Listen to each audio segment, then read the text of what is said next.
Jair Bolsonaro voltou a pedir mais transparência e melhorias no sistema eleitoral brasileiro. Durante sua live semanal, o chefe do executivo criticou a ida de ministros do Supremo Tribunal Federal para fora do Brasil para criticar o país.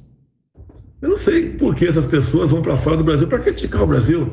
Eu pergunto a todos os brasileiros, alguma ação minha contra o Estado Democrático de Direito? Eu tentei controlar as mídias sociais ou a mídia comum. Prometi fazer o controle social das mídias, muito pelo contrário. Um projeto tramitando na Câmara, foi votado o regime de urgência, eu fiz também o que pude, e o regime de urgência não foi aprovado por 9 votos. Se eu tivesse ficado quieto, com toda certeza, teria sido aprovada a urgência e o projeto votado. Que projeto é esse? Regulamentar a questão de fake news. Quando é que uma imprensa, por exemplo, ganha ou perde seguidores, né? Ou leitores? Quando ela faz matérias decentes, justas, né? Verdadeiras. Ela aumenta o número de eleitores, né? De consumidores daquela mídia, e obviamente uma mídia que tem muita gente que acompanha, o seu espaço comercial aumenta, todo mundo ganha. Se uma imprensa, um jornal, uma TV começa a fazer mentiras, por si só ela cai. Não precisa de uma lei para punir a imprensa, ela cai por si só. Como grande parte da mídia vem perdendo, né, clientes ao longo dos últimos anos. E também rebateu recentes falas de Edson Fachin defendendo auditorias e rechaçando qualquer possibilidade de protestos, como aconteceu no Capitólio em 2021. Ou seja, fazer auditoria para quê?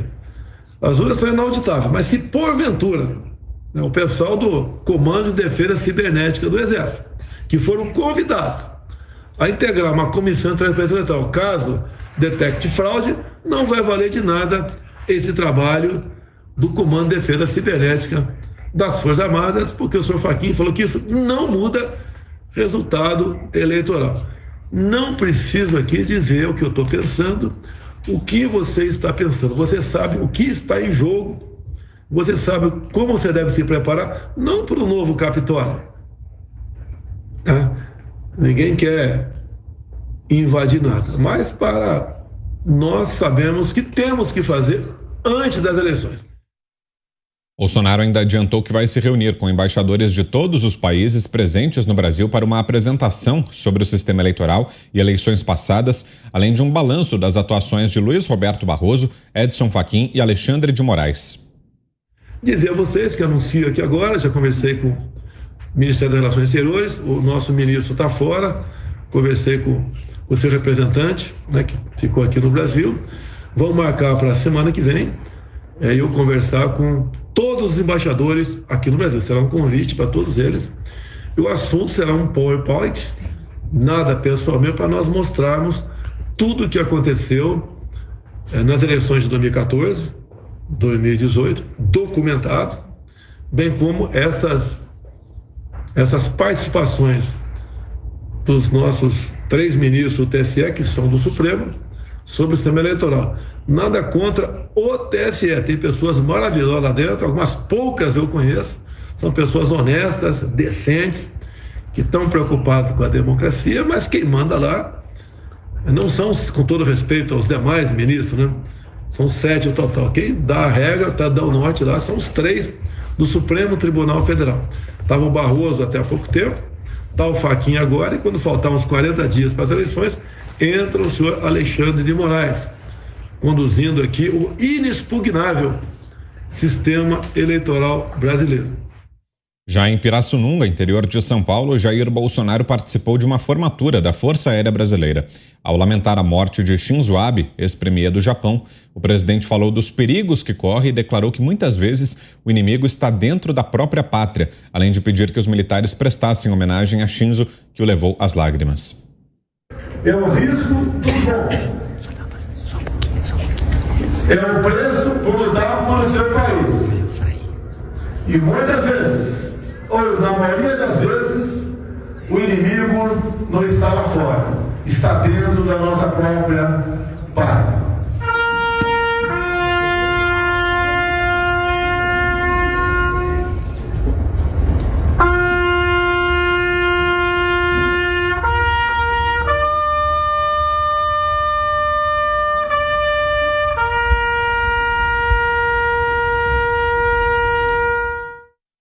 fim, Bolsonaro exaltou o Brasil e pediu união da população e dos militares para a melhoria do país e na luta pela liberdade.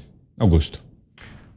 Bom, deve ser repetida exaustivamente o que disse o presidente Bolsonaro no começo, no início dessa sequência de imagens. O que é que ele fez contra a liberdade ou contra a democracia, concretamente? Nada, pelo contrário.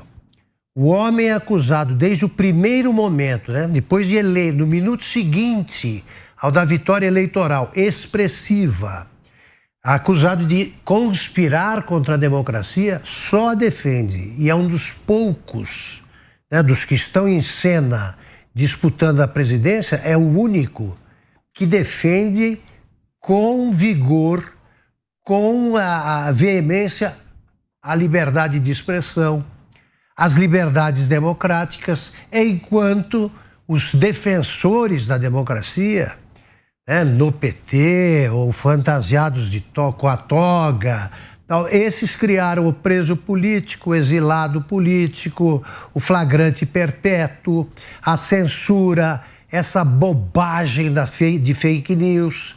Então, esses são os que se apresentam como democratas. Eu acho o seguinte, como é que você explica esse fetiche em que se transformou a urna brasileira eletrônica para esses caras que nunca disputaram uma eleição, não tiveram um voto? Eu me lembro que quando eu trabalhava no Rio Grande do Sul, nos anos 90, tinha acabado de surgir aqui, de chegar ao Brasil, o celular. E um filme brasileiro, o Quatrilho, se classificou para disputa do final do melhor, do Oscar, como o melhor filme estrangeiro. E eu fui cobrir a cerimônia lá em Los Angeles. A Ana Paula ainda não estava lá, mas agora ela está, eu não estou. Então, 10-0. As coisas melhoraram lá. Exatamente. Né, pois bem, eu fui encarregado de entregar um celular ao Fábio Barreto, que era o diretor do filme, para que ele me dissesse, para que ele fizesse uma declaração imediata para a redação da Zero Hora. Quando eu puxei aquele celular e olhei, e vi o Fábio de smoking, falei, não vou te entregar, não, me desculpe.